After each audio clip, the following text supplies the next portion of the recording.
quick little vlog I'm doing. This is my favorite bookstore in Sacramento. We're downtown today. This is Beers Books. I think it's on our street.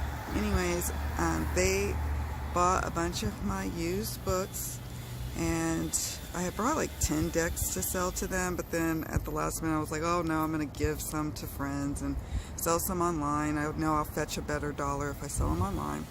So I ended up just selling them 5. I brought in 5 to sell to them. They bought 5, so that was good.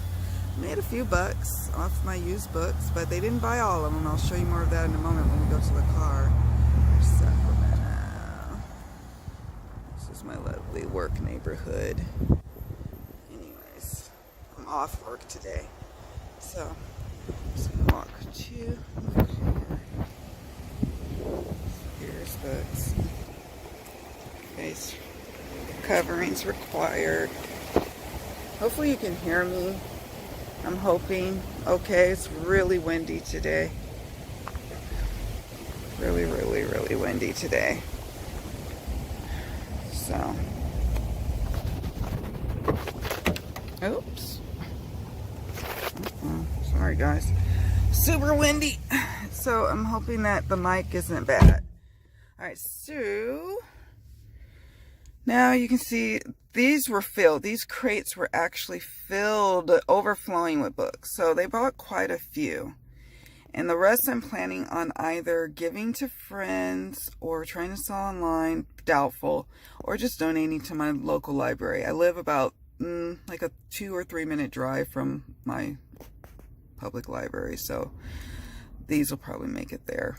And then these, sorry, I'm kind of using one hand here. Here were some of the decks I was going to sell to them. I took pictures, which I'll include in this vlog, of what I did actually sell to them. So you'll see that in a moment.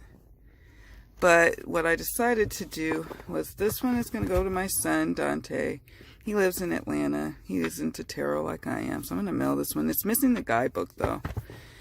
This one, I did a Should I Get You, Are We Still Cool tarot spread or oracle spread, and I kind of got this inkling to keep it, so I'm going to. This one as well, I think I could fetch either a better dollar or amount online if I sold it, or I just give it to a friend that I think would appreciate it, as is these decks as well. This one I already have a backup copy. It's really beat up. I knew they wouldn't take this because there's water damage on this deck, but that doesn't mean that it's still not able to be used, and we'll see what I do with it. And this is my original, one of my first decks really. So I really kind of got all nostalgic for a moment and was like, no, either I want to give this to someone who's just starting out, or I want to keep it for sentimental value. But I really don't have room to keep things for sentimental value, and that is because my husband and I have made the decision to move to, or at least travel abroad for a while. We don't know if we're going to move somewhere permanently or not, but we're going to travel for a bit. And we are needing to downsize a lot of crap. A lot of stuff. It's not crap. I love all my stuff, but I can't take all of this. And so when I get home, you'll see the system that I've created on how I'm downsizing and getting rid of books and decks, and how I'm shipping decks, I'm shipping books.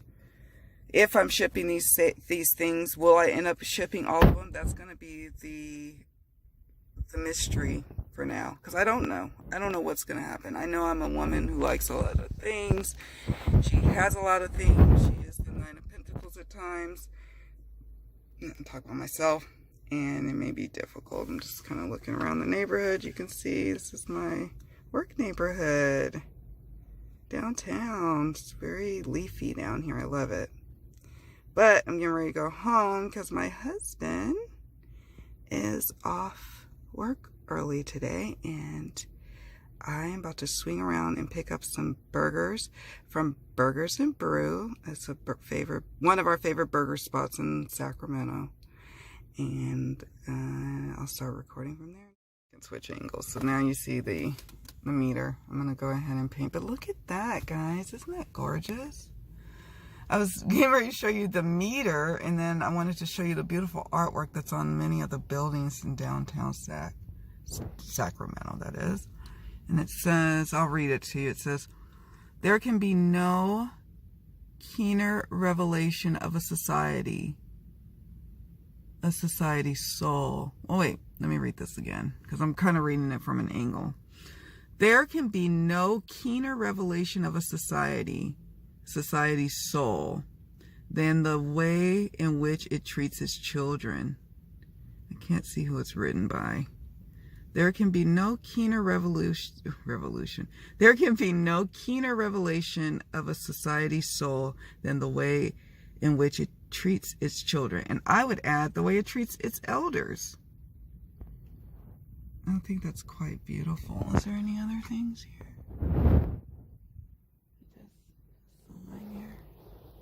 That's cool. Anyways, just kind of give you little bits and bobs of my town. Or at least my work town. Fair and muffled. I've got my mask on. Okay, now I'm going to go and deal with this meter situation. Alright, so in a couple of minutes I'm going to run over to get our burgers. I am downtown, like I mentioned before, to sell some books and some decks. And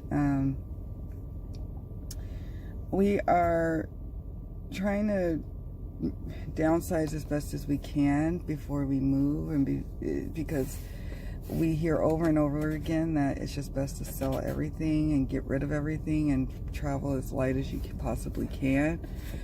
And that's what we're gonna do. My husband and I have decided to go on a sabbatical, and we're taking our daughter with us. She is 9 years old, and it's exciting. I mean, we're doing this now because the pandemic really opened our eyes to seeing how hard we have been working, and it started to help us to see how we really want to live our lives going forward.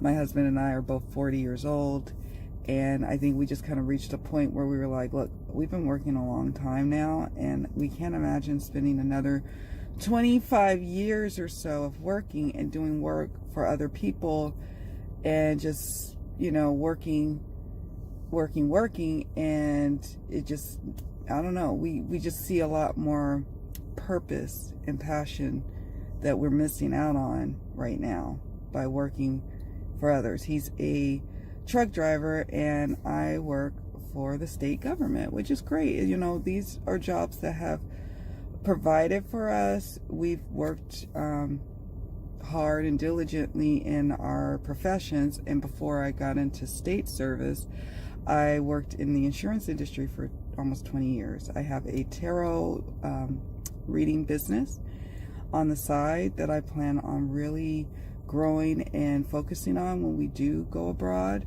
I just have to make sure I have a very strong Wi-Fi connection. Yes, sorry I have this mask on. I look a mess underneath here. You guys don't want to see all this. I don't normally show you my full garb of when I go out into the world. If you, I'm going to actually publish this on our channel, Abundant Life Abroad. I've decided to do a separate channel for my travels. And my husband actually was the one who came up with the name, and I thought it was great. It was Abundant Life Abroad. And I'm always looking for how can I have a cool acronym or abbreviation. And it's ALA, A-L-A, Abundant Life Abroad. And so that way he gets to add videos on here. It's not just going to be about me and my experiences, because it's not just solely my experience. It's his experience. It's my daughter's experience. It's all of our experiences. So this is going to be our journey together. There may be interviews that we do. It mostly will be like in story time or vlog-esque kind of videos, but there will be opportunities for others who are traveling abroad to maybe even host a particular video, and not just us. It's not going to just be our voice. because abundant life abroad could be many people, right? It could be many experiences is what I'm hoping for. But it's going to start out, obviously, as we get this channel up and going, it's going to start off with our stories, and that's fine, right? And you're probably like, this is your first video? Yes, this is my first video. It's not my first video on YouTube, because I have Abundant Life Tarot as my first YouTube channel. But this is my first video for this channel. Yay! And so this is the first part of me downsizing. Selling my books to Beers Books, as many as they would buy. And I sold some decks, as I mentioned to you guys before. And I still got much more purging to do. So I'll take you on that journey in this video of my purging experience. But now we're gonna go for a little walk in just a minute. In about 5 minutes, not even. I'm gonna walk down the street and kind of show you what that looks like. And if I can, I may drive around and take a picture of my office building that I work for the state. Because probably in a couple of months I won't be working there anymore, and it's going to be a memory, and I want to keep that memory, and this video is going to help with that. All right, guys, so I'm going to end this right now, not the video, but this clip, so we can move to the little short walk to the burger spot. Okay, so that right there, that local 1000, local SEIU 1000, that's my union. I have a union job. All right, let's walk across the street. Walking across. I have to use the restroom so bad. I know that's TMI, but I've been holding it for a minute and I can't wait to get home. All right.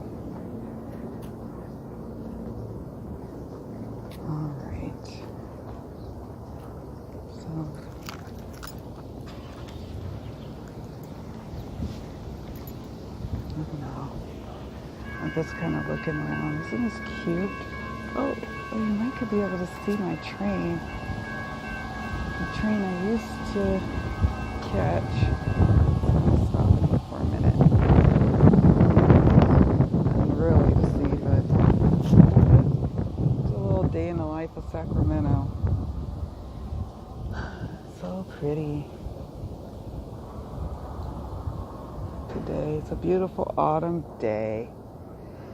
My husband and I never get a chance to come down here except for when I'm working. Now it's when I get to come down. He never really gets to come down unless he's also working, but when we come, we like to get some really good food that they offer.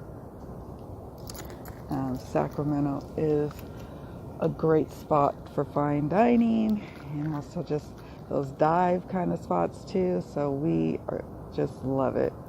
And I try to make a point that when I do come down here, that I treat us to a really good meal. Here comes the train. That's the light rail. Nothing fancy. But it was what I used to catch back before COVID-19. Now I'm a little too chicken to catch it. All right, let's go back.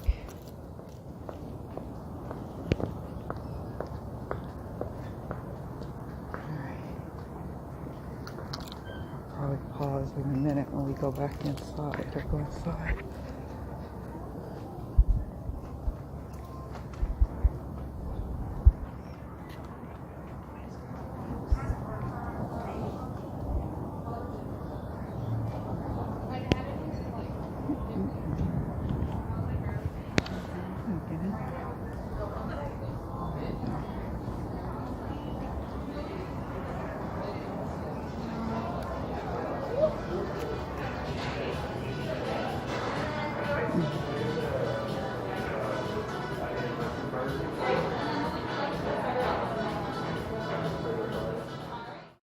Okay, so I have my food, and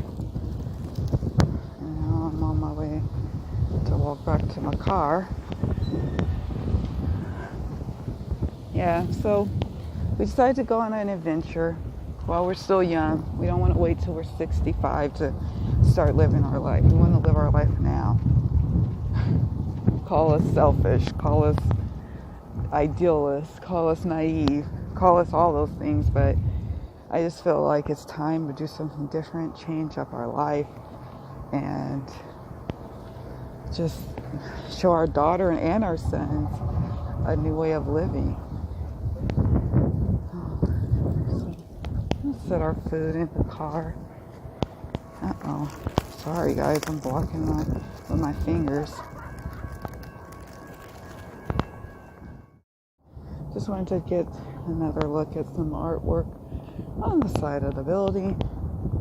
I realize now this artwork belongs to my union buildings. So it's cool to be at a job that actually has a union, and a powerful union at that, and an effective one. Isn't that beautiful?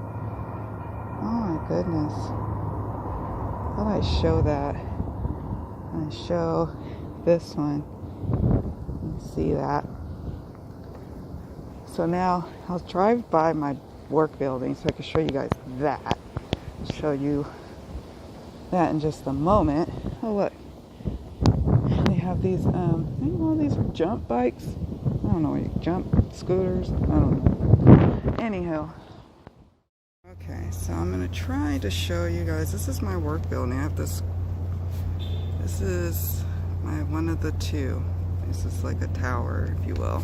There's two of these. And I'm going to see if I can walk to a place where I can get to it easily. But this is where I work. This is where my day job is. People may wonder, like, where does she go during the day? Or you may not wonder that shit at all. But, yeah, there's two. They're twin towers, but I'm in a spot right now that I can't capture them all, but oh well. So, very urban environment indeed, as you can see. I work in Building 8, is what they call it, Building 8. 5th floor, and there's 17 floors in each building, I believe. I am just looking because my lips are chapped. You guys get to see me looking crazy today. I didn't put no makeup on. I didn't have nothing on. I barely rubbed the makeup I had on from yesterday off, to be honest. I just literally took off because I had two appointments very near each other. I had the appointment to sell my stuff, and I had my books and my decks, and then I had my appointment for a consultation. I had a medical consultation with a doctor today as well, so it was like a hectic morning, hectic first half of the day, really, because I was trying to be in two places at once, but it worked out. I did it. But on my other channel, Abundant Life Tarot, I kind of briefly speak about the fact that I have fibroids. I don't make a lot of secrets, or I don't keep a lot of secrets. I pretty much am an open book. There's, I just feel like sharing is caring, and I might be able to help someone in their own journey by sharing my journey. I've had fibroids for many years, and I've been dealing with them, and I really want them dealt with finally before I go abroad, go travel. I don't really want to, or at least have them on their way to being completely gone and dealt with. They may not be all the way finished and finite and all of that, but I want them to be dealt with. So I will be scheduling a procedure called fibroid embolization, which was finally approved by my health insurer. They finally approved this procedure versus me doing a full-on hysterectomy, which is what we thought we were going to have to do. But then I wasn't a good surgical candidate for that. I'm, to be honest with you, kind of like a mess when it comes to that. I've have a host of prior issues that makes me not a good surgical candidate whatsoever. One of which is I've had, 4 C-sections? So, sorry for the glare, guys. There's such a glare. Sorry. I had 4 C-sections, so there's so much scar tissue from that. I'm on blood thinners. I had a pulmonary embolism when I was 33 years old, back in 2013, and so that makes me also not really a good surgical candidate. But basically what really just did it for my doctor was like, there's so much scar tissue that your uterus is fixed in there, like it's encased in there. It won't even move, or like our organs are designed to move and not be fluid. I mean, they're attached to things by tissues, but they're supposed to be able to move. My uterus will not move. It's very fixed. So it just would be a surgical nightmare. And they even mentioned that it would risk my life. So we don't want to do that.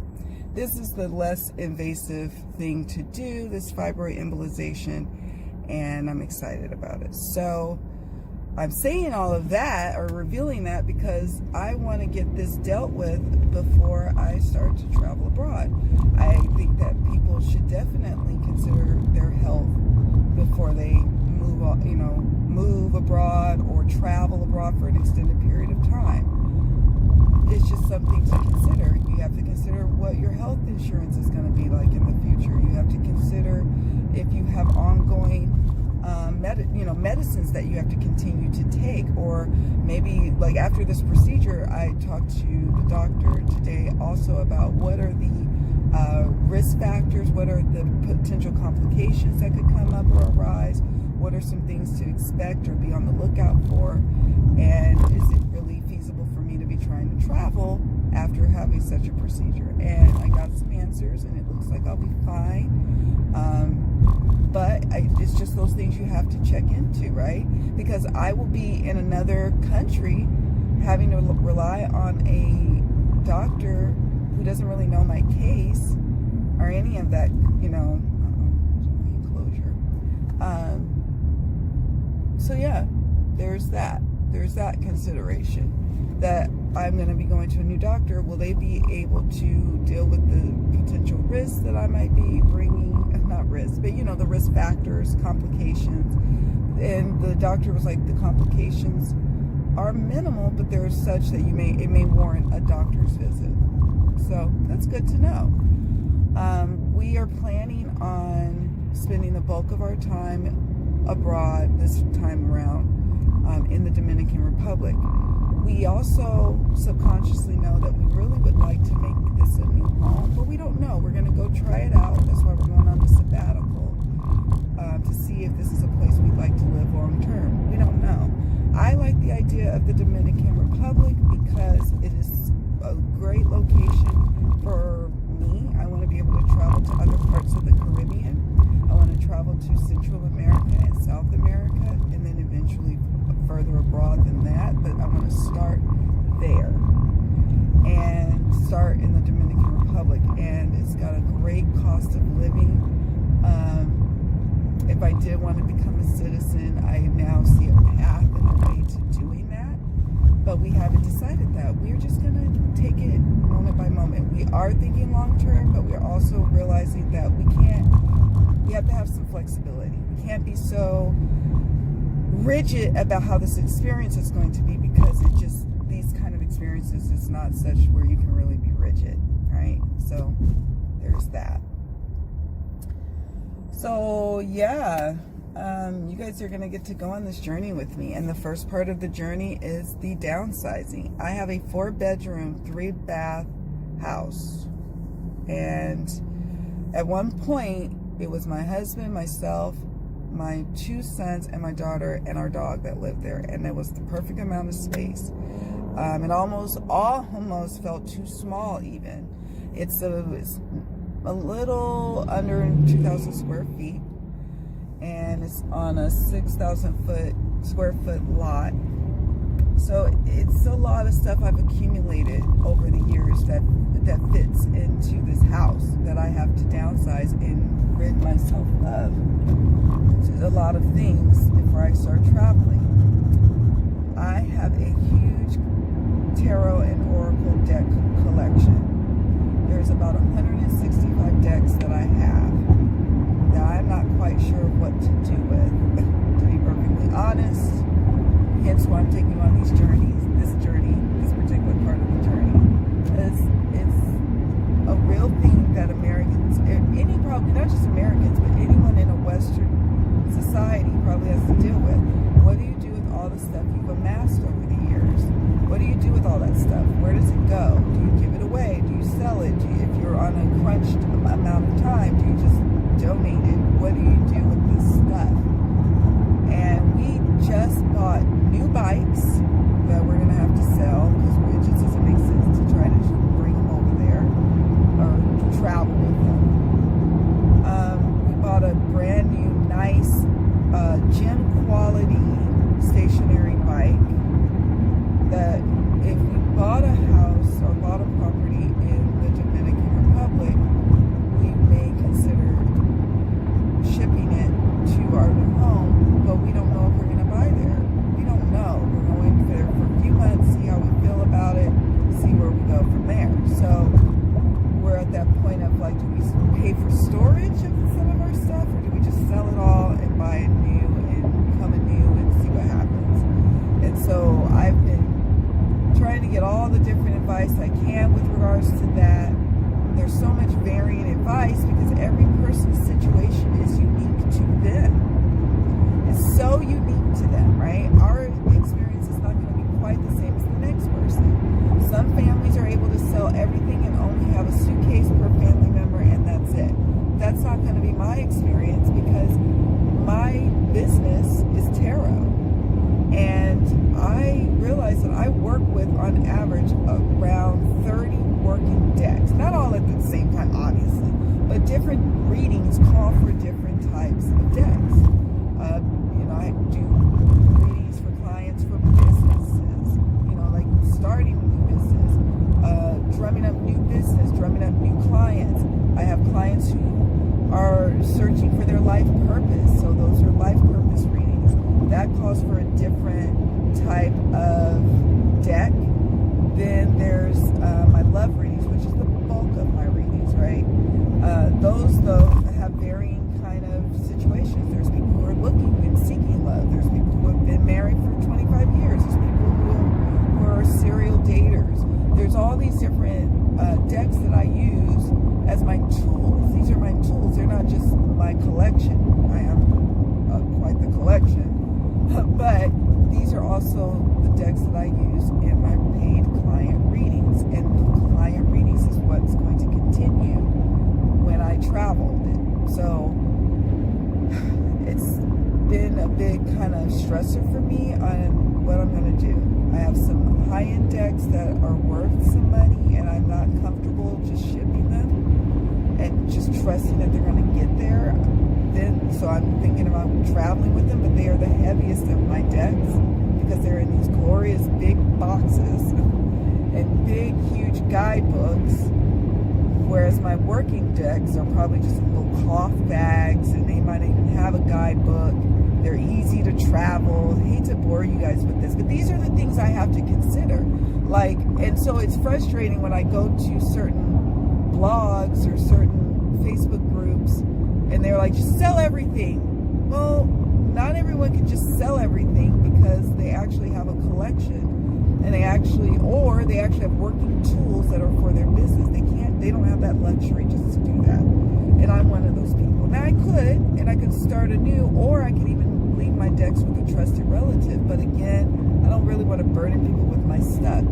And one thing I am proud of myself is that I now am I'm clear on the fact that I really just want to focus on my decks. I used to be a super clothes horse, meaning I have so many clothes, so many different outfits, so many purses, really nice purses, really cute shoes and sandals, lovely boots. I love my boot collection, let me tell you. But I'm going to a very warm climate, so I'm going to have to release a lot of stuff. Sorry, I'm talking with the traffic.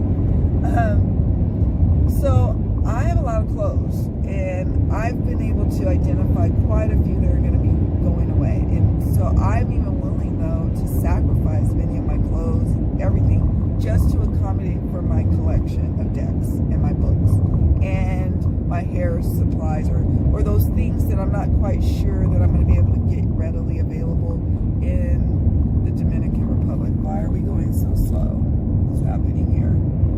So, yeah, it's going to be interesting. It's going to be quite interesting, to say the least. What I was saying is I'm proud of myself because I'm willing to say, you know what, I'm willing to forego my clothes and buy new clothes out there if that means I can take more of my decks and my working tools that I use on the regular for my reading business, my tarot reading business.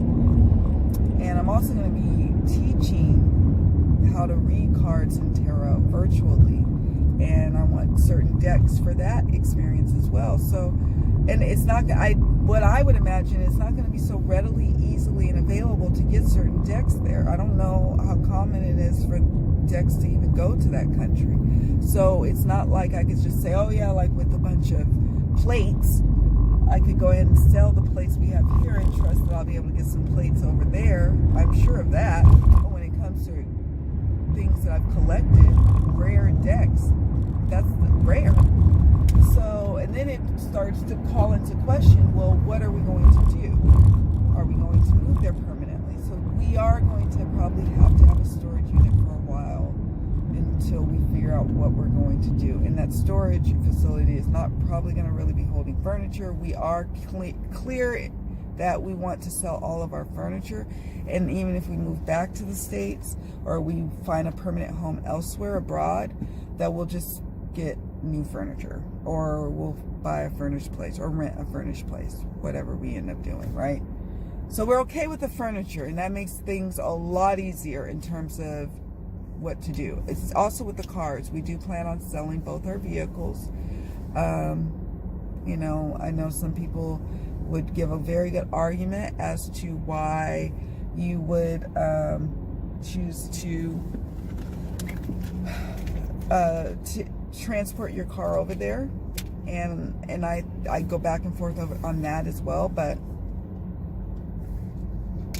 we own one car outright, and the car is, we got it, the year is 2009. It's too old to be shipped to the Dominican Republic. They have a year, like a minimum, like I can't even talk. I don't know. I want to say it was either 4 or 5. The car can't be like 5 years old or 8 years. I don't remember what the year was, but I know our one vehicle does not qualify.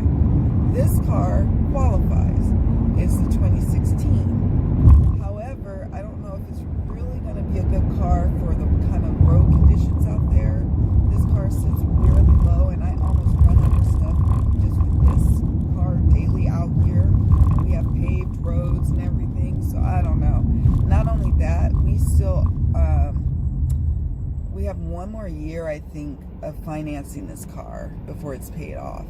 And we're just thinking that it just probably is best we sell it, and we sell both cars, and if we decide to buy a car later out there, we'll do that. But for now, we will just not do that. We'll find a living situation out there where it doesn't really warrant us needing to buy a vehicle. So we've thought about that. So like I said, so the heavier things we have made some decisions on, but then there's our equipment. I have another YouTube channel that I record videos regularly for. I have course content that I'm creating. I have my tarot reading business. That's the priority, even above the channels. So all of those things have equipment that has to come. Mics. I'm not using a mic now, I just realized, which is going to suck because you guys are going to barely be able to hear me, but I'm sorry. This is just what it's going to be for this video. There's different cameras we use, lighting, huge, because I'm going to have to get some new lamps when I'm there. So not only am I using my lighting, the artificial lamps that I buy for, videography and photography, I need to have lots of house lights as well. Lighting is huge, sound is huge, and I have to bring all of that equipment. And my husband also likes big boom, boom, boom in his house and in his car. And he wants to bring that kind of sound equipment. And I'm like, I don't know about that. I don't want to bring a bunch of attention to ourselves. And not only that, it's just more weight to carry in our suitcases. We'll be selling our TVs and just hopefully buying new TVs there. So it's just a lot of moving parts to think about. There's so many things to think about with a move like this. And the reason why we even wanted to do something crazy like this was because we are just those kind of people, apparently. My husband, and he'll talk more about his journey with the Dominican Republic on his own time, but he went there as a teenager, the year before he went into, I think, his senior year of high school. His mom sent him there for a summer program, and it changed his life. And he knew he always wanted to get back there. And so he always would talk about it. I've known Wayman since 1992. That's my husband. But we were friends for the longest time before we were ever lovers and now marriage partners or what have you. But so we were kids growing up in Oakland, California, and we just knew we were going to explore this big wide world. And he got a taste of it, and he knew he wanted to go back. And so I started researching this country, the Dominican Republic, and started getting excited about the possibilities of what we could learn. And I want to learn Spanish. I want our daughter to learn Spanish. I want her to have a more international experience. I want her to know where, you know, she's come from and where she's going to, and how you really get a good handle on that is through travel. And so I'm excited about that so much, you guys. The pandemic really opened my eyes to see how woefully lacking I was really happy in my current environment. And I was just not happy. Just like not my normal self anymore. And it was to a point where my doctors had suggested I go back on antidepressants, and I haven't taken mood stabilizers since 1996. I'm just not really wanting to do that. And so I said, well, let me try something else. Let me see if it's not so much me, or if it's me, of course, obviously. Changes that I want to make are from me, stemming from my internal journey and process. But what I mean by that is it really depression, or is it something else? And when I started to do the journaling and do the shadow work surrounding this issue, I learned now I'm not happy with where I'm at, and I'm bored with working full time every day, going in, doing that grind, and then at night I work on my tarot business. My business has taken over my work life, by the way. I work on it nights and weekends, and anytime I take off work from my day job, it's to my business. So I'm never getting any time off. And then I feel guilty if I just want to veg for a night.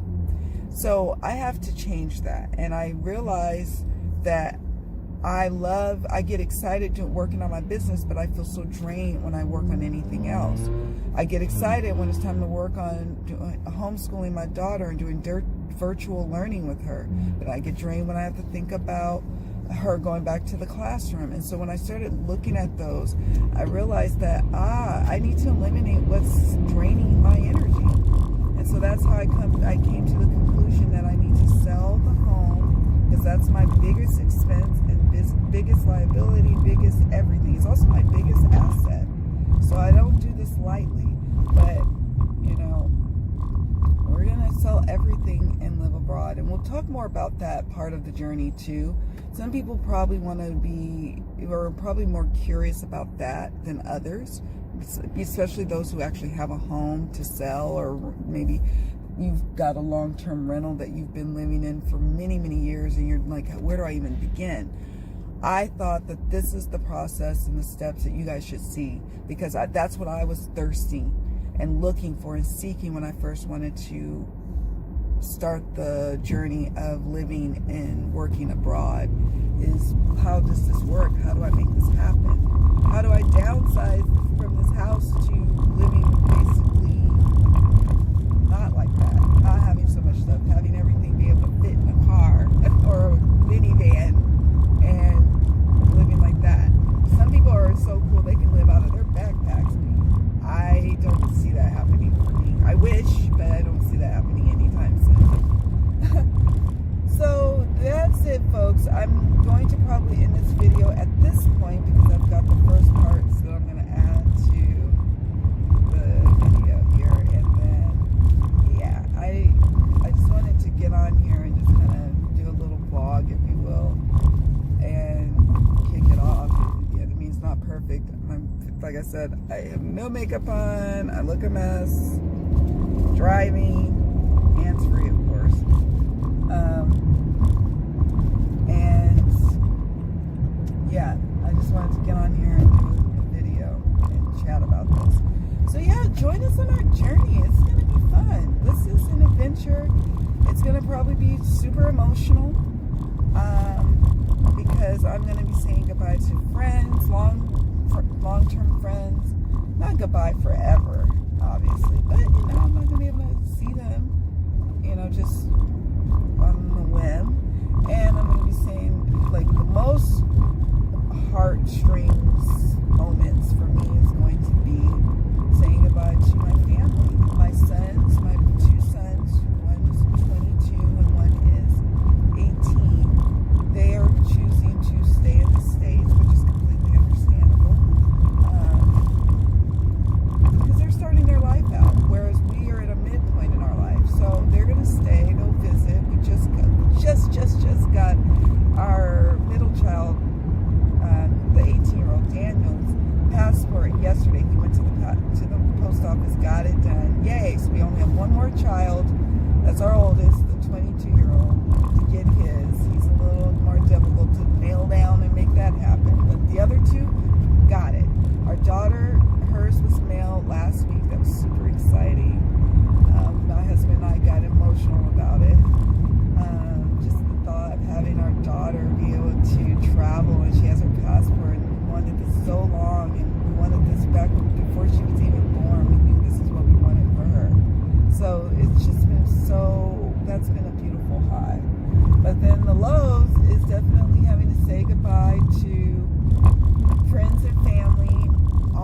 Also the lows of having to do the downsizing and having to say goodbye to some of the things I love and the locations in California that I love so much. That's sad, because I love California. You know, some people are like, oh, are you leaving California? It's so expensive, blah, blah, blah. No, don't get it twisted now. Don't think I'm one of those California haters. That is not the case whatsoever. And if I come back to the States, I'll probably be coming back to my home of California or very nearby. I love this state. It is true, it is expensive, and it's actually making it where if I really want to devote a lot of energy to growing my business, I really did have to make a move out of here temporarily to do that, and then maybe come back, because this is where I was born and raised. But I love California. This is my home. Out of all the states in the union, this is where I feel safest, obviously because I was born and raised here, but because it is most in alignment with my political views. So that means a lot to me, and I have to feel safe as a black woman in America. And so I don't always necessarily feel the safest here either, for a variety of reasons. But this is home. I know it. And it was funny, like my realtor was like, oh yeah, you know, I got a lot of people wanting to leave California. I'm like, oh, I had to stop. I'm like, no, don't lump me in that little category. I love California. I don't know about your other clients. I can't speak to them. I don't know what they're trying to do. I have specific goals and a purpose in mind. That is to broaden my children's horizons, give my boys a place where they can go and visit, give a whole new experience to my daughter. and then also give a respite for myself and my husband. Just pulled into the garage. And work on my business and build new relationships in a whole new part of the world. All of that is part of the goals, and getting my mental, physical, and spiritual well-being back on track. And all of that does not have anything to do with hating on California. In fact, it's going to probably help me fall even more in love with this place than anything. It's going somewhere else and looking and then longing and appreciating where I come from would actually do a world of good for my relationship with my country, and particularly with my state. So there you have it, peeps. I am going to cut this video off. It's been long and rambly enough. I want to thank you for joining me on this video today. I see my husband getting out of the car. I'm going to say bye and chat with you guys later. Take care. See you all in the next video. Don't forget to subscribe.